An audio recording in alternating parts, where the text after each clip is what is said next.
сите и добре дојдовте на мојот канал. Во ова видео ќе зборувам за еден многу познат роман. Според некои луѓе ова станува збор за новела или за долг расказ, меѓутоа нема да се занимаваме со тоа. Станува збор за Старецот и морето од Ернест Хемингвеј, книга која што има роман кој што е култен роман, многу позната книга. Веројатно една од најдобрите книги кога било напишани, не само во 20-тиот век. Ова е една книга што оние што ја читале или кога ќе го слушнат името Старецот и морето, ќе се присетат, да се сеќавам многу одамна ја читав таа книга, ми беше лектира. А меѓутоа дури оние кои што никогаш не го прочитале ова дело, ова има толку е станато дел од културата и од книжевната култура, Старецот и морето, што многумина ќе го препознаат тоа дело и знаат дека станува збор за некаков си рибар кој што ќе улови голема риба и целата книга е за неговата борба со таа риба.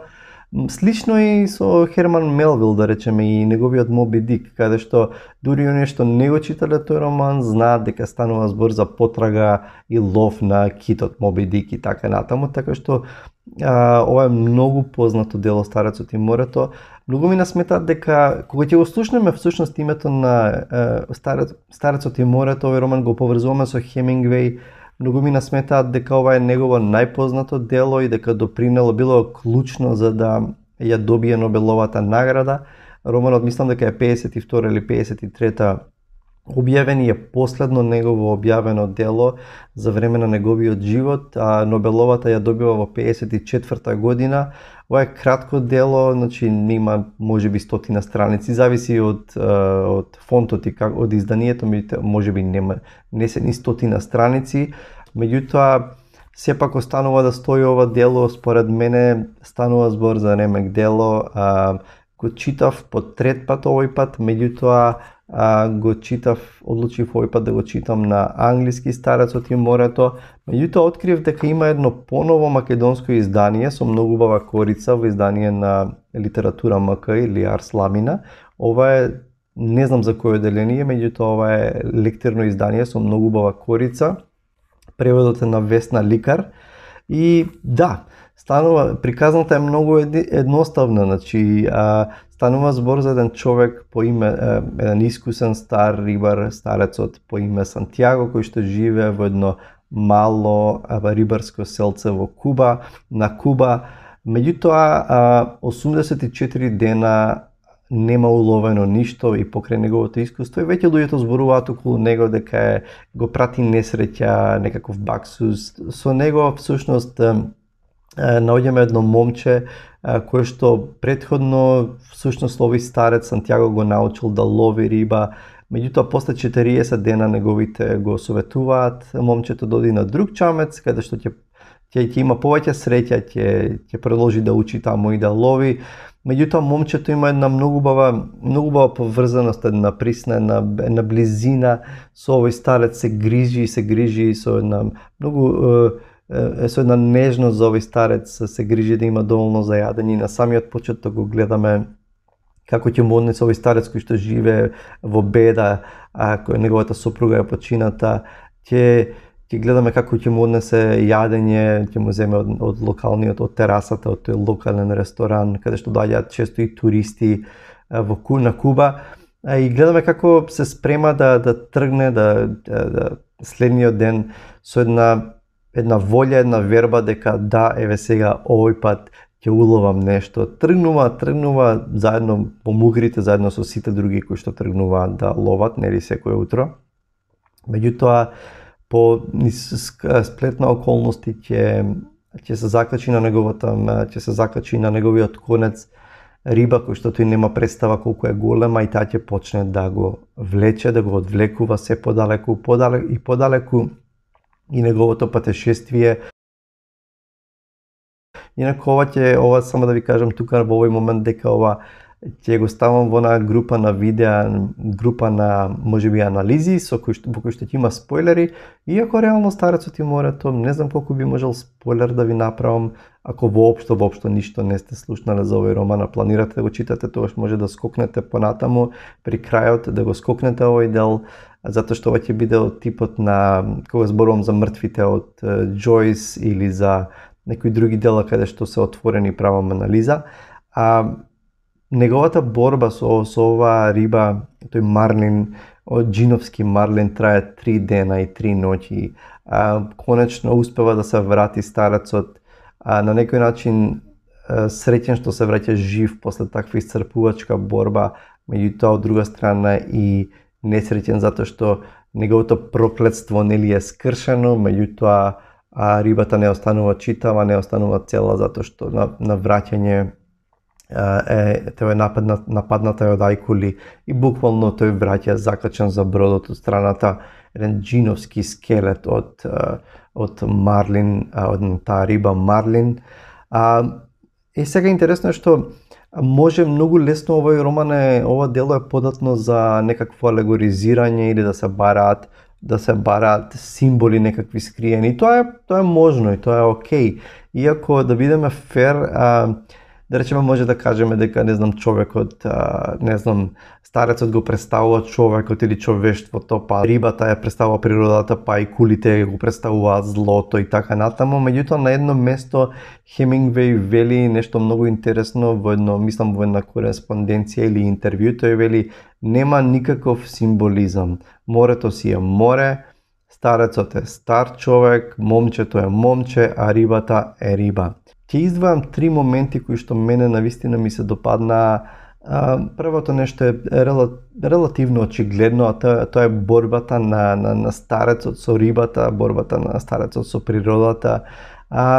Борбата со таа риба, која што е борба речиси на живот и смрт, борба борба до крајни граници, и во тие 3 дена тој со ограничена храна, со едно шише вода, рацете му крварат, едната рака му се згрчува, значи тој е веќе стар, го пече сонце, поминува 3 цели дена и 3 цели ноќи на отворено море со тој притисок кој што го прави таа риба влечејќи го. Значи тоа е една сурова борба, меѓутоа она што е многу интересно е неговиот став. Неговиот став е еден став на позитивност, став на верба, дури кога разговара со момчето пред да тргне, вели 84 дена, меѓутоа 85-тиот пат ќе биде среќен и ќе ми се посреќи и ќе уловам нешто. Значи ставот на старецот е многу уникатен и на едно место тоа е можеби едно од најпознатите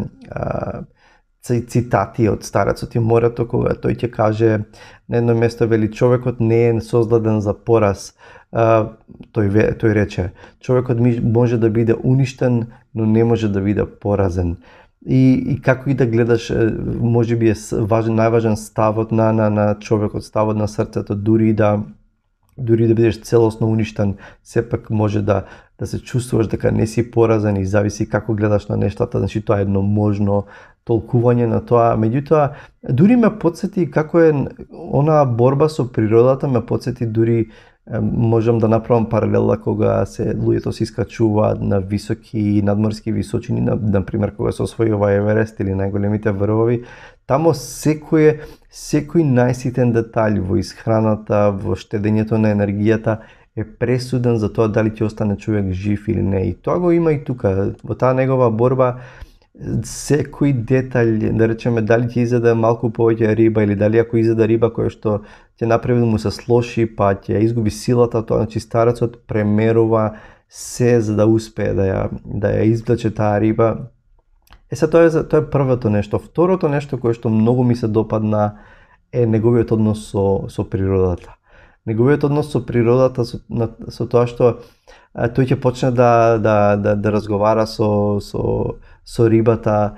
Меѓутоа не е тоа разговор о некакво лудило, халуцинација, туку едноставно осамен таму, например, ќе почне да се повеќе да чувства почит спрема рибата и да смета дека мора да ја убие таа риба, меѓутоа таа ја заслужува целата негова почит. Или на едно место ќе дојде на птица, ќе застане на јажето тамо и тој ќе се обрати на птицата и ќе рече, ќе праша колку си стара или и дали ти е ова прво патување. Значи почнува да има еден многу интересен е односот меѓу човекот и рибите, природата или некои си морски суштества кои што ќе дојдат тамо.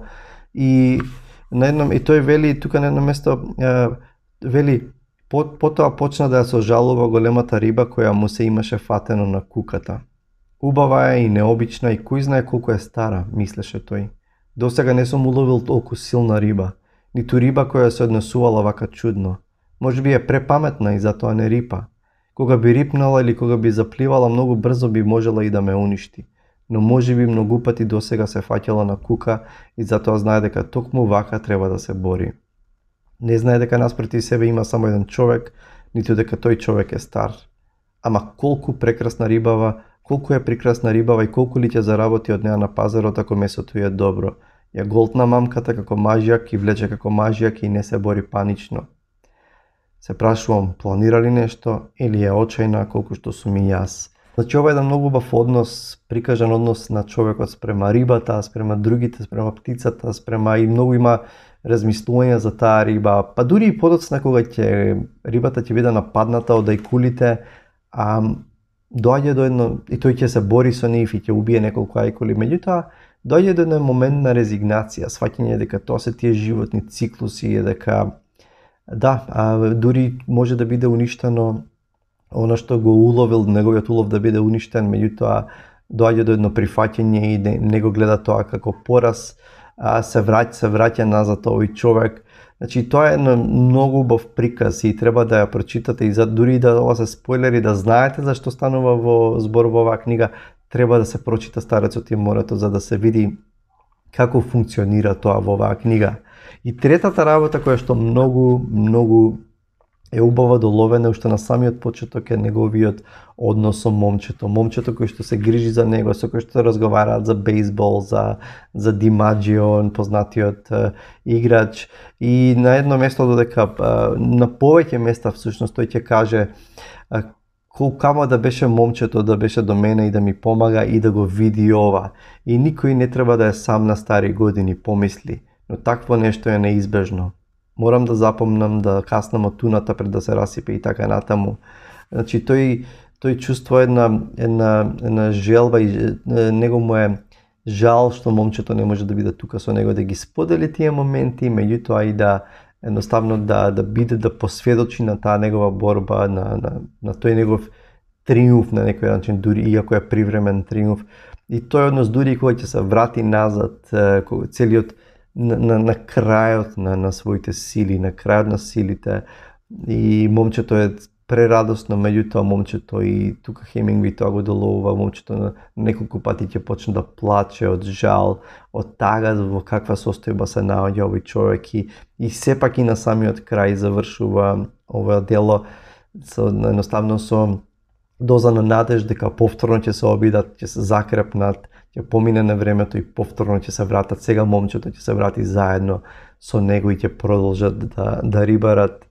Тоа беа три моменти кои што три аспекти на ова дело кои што мене многу ми се допаднаа. Она што можам да го кажам за Старецот и морето, без разлика колку може да се чини, овде нема не знам какво действие, ова е малку досадна книга или меѓутоа сепак ова е ремек дело и мислам дека е ремек дело токму и поради еден последен факт кој што ќе го кажам за крај.